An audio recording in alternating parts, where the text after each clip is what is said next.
तप से राज मिलता है। तप से राज राज मदमानम, और जन्म तीसरे शुक्र सवानम। जैसे सदग्रंथों में भी लिखा है, तपेश्वरी सो राजेश्वरी, राजेश्वरी सो नरकेश्वरी। तपेश्वरी, तपेश्वर, तपेश्वर यानी तपस्वियों में सबसे श्रेष्ठ घना तपस्या करने वाला। वो राजेश्वरी, वो राजाओं में सबसे ज़्यादा ताकतवर और धर्मान राजा होगा। और जितना ज़्यादा अक्षेत्र जिसके पास होगा वो ताकतवर माना जाता है। राजेश्वरी सो नरकेश्वरी, इतना ही नरक उसने घना मिलेगा। वो नरक में भी सबसे आगे पड़ा पाएगा, सबसे ज़्यादा समय तक रहेगा, वहाँ भी नरकेश्वरी होगा वो। तप से राज, सूक्ष्म वेद में लिखा है, तप से राज और राज मदमानम, और जन्म तीसरे वो शुक्र सवानम। तप से राजा बनेगा। राजा में अभिमान होता है, वो उल्टे कर्म करते पीछा नहीं देखता। अपने राज्य के विस्तार के लिए, अपनी प्रभुता बनाने के लिए दूसरे राजाओं पर चढ़ाई कर लेते, उनके राज्य को हड़प करने के लिए। और ना जाने कितने नौजवान बच्चों को मरवा देते, सैनिकों को। और फिर आप कहाँ गए?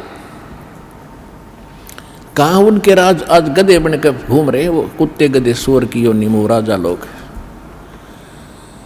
ये अनमोल मनुष्य जीवन ये डले डौण के लिए नहीं मिला था, ये बकवादों के लिए प्राप्त नहीं हुआ था। ज्ञान ना होने से हम इस काम लाग गए, भगवान तो मिला ही नहीं। जब भगवान नहीं मिला तो फिर बकवादों में लगेगा।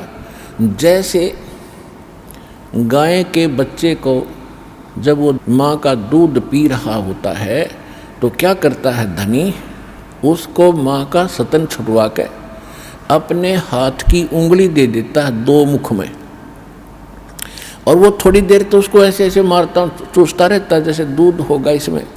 वो उसको धीरे धीरे ले जाकर खुट्टे तो बांध देता है रस्से ते, और वो थोड़ी देर तो उसको चूसता फिर वो छोड़ देता है कि उसमें तो वो आनंद आ ही नहीं रहा जो माँ के स्तन में था। फिर वो क्या करता, या तो ऐसे ऐसे करता, या फिर उसमें द्वार का शर मारने लग जाएगा या कूदने लग जाएगा।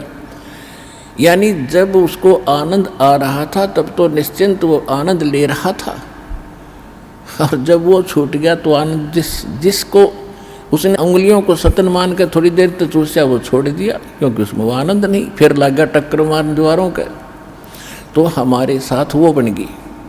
हम पहले तो भगवान की तरफ लगते हैं, भगवान को पाएंगे चाहे कुछ भी हो जाए, घर भी त्याग देते हैं, लेकिन वो वस्तु नहीं मिली हमें जिससे भगवान का आनंद मिले। हमने ये नकली साधनाएं तो मुंह में उंगली दे रखी थी, यह कितनी देर आनंद देगी। अंत में इसको छोड़ कर हम फिर बकवादा बढ़ गए, सिद्धियाँ प्राप्त कर ली, एक दूसरे पर प्रभु पा के, फिर पता नहीं क्या क्या उदमस्तारण लाग गए, सब कोठी बनाने पर लाग गए। फिर वो भूल गए सारा साधन, क्यों भगवान मिल नहीं रहा, क्योंकि हमने सतन नहीं मिला माँ का, हम उंगलियां मुंह में लिए फिरे थे। तो जितनी साधना है इस दास के अतिरिक्त तो साधना दास बताता है, ये सारे ऐसे ही मुंह में उंगली दे रखी इन संतों ने, इनको मूर्ख बनाने के लिए श्रद्धालुओं को। ये कभी वो आनंद प्राप्त नहीं कर सकते, यानी मोक्ष प्राप्ति कभी नहीं हो सकती। वो यहाँ होगी सतलोक आश्रम बरवाला जिला हिसार में, इस दास से भक्ति विधि प्राप्त करके।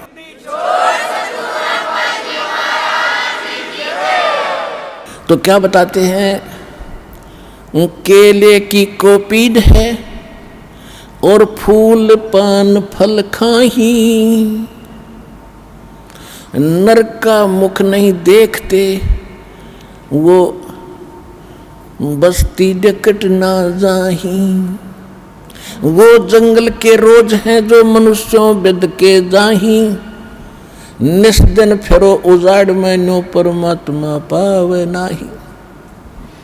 कितना सिंपल साधारण तरीके से बता दिया कि केले की कोपीन कोई संत बांध रहा है, यानी केले का पत्ता पर्दे पर बांध रखा, वस्त्र नहीं पहन रखी, और पत्ते फूल फल खा के और जंगल में रहता है, और बस्ती के निकट भी नहीं जाता, आदमी का मुख भी नहीं देखता, उनसे दूर भाग जाता है। जैसे कहते हैं केले की कोपीन है जो फूल पत्ते फल खाहीं और नर का मुख नहीं देखते। उस संत के बारे में वो यही बता रहा था कि वो आदमी के दर्शन नहीं करता, ना दर्शन देता। नर का मुख नहीं देखते जो बस्ती निकट ना जाहीं, वो तो जंगल के रोज हैं। ये नील गाय है वह धके खान दिया अंडे सारे दिन नील गाय उन्हें मिल गया भगवान। अर्चे निस्दिन फरो उजाड़ में नो परमात्मा पावे नाही। फिर क्या बताया कि डेरे डंडे खुश रहो, ये खुश रे लहन मोक्ष। और ध्रुव पर लाद जब पार हो गए थे फिर गृहस्थी में के दोष। कितना साधारण तरीके से हमारा जो अज्ञान अंधेरा साफ किया भगवान ने कि आप जी ध्रुव जी को प्रहलाद जी के तक खूब गुण गाते हो कि मुक्ति प्राप्त कर गए। ये क्या थे? ध्रुव 5 वर्ष की उम्र में घर छोड़ गया था और इसने परमात्मा मिल गए जो इन्होंने, क्योंकि ये पिछले ही अब ध्रुव को तो मिल गए और लाखों वर्ष बैठिए उन्हें ना मिले। कहने का भाव ये है कि पिछले जन्म जन्मांतर से कोई साधना करता हुआ आ रहा था और उस साधना के कारण कौन मिला इसको? विष्णु आ गया और विष्णु से इसने क्या मांगा? मुझे अटल राज दे दो। तो इसने राज दे दिया क्योंकि इसका वर्क डन मिल गया। मोक्ष नहीं हुआ, भगवान से दोहरा बैठा रहा जब तक सतलोक नहीं जाएंगे। इतना उस भगवान के मिलने का लाभ क्या हुआ? 120 वर्ष परमात्मा यहाँ रहे, काशी में ना जाने कितना ने देखे। और भगवान शंकर और पार्वती इकट्ठे रहा करते, जब तक नाम नहीं ले लिया पार्वती ने उसकी उतनी भी राहत ना मिली जो उस मंत्र से मिलनी थी जो शंकर जी देते। तो भगवान के मिलने मात्र से मोक्ष नहीं है। तो कहने का भाव ये है कि ध्रुव ने फिर राज्य किया, विवाह किया और उसके जो मौसी का लड़का था उत्तम वो मारा गया था, उसकी पत्नी भी उसी के साथ रही। उसके बाद प्रहलाद ने ब्याह किया, संतान हुई। बलि राजा जिसने 100 यज्ञ किए थे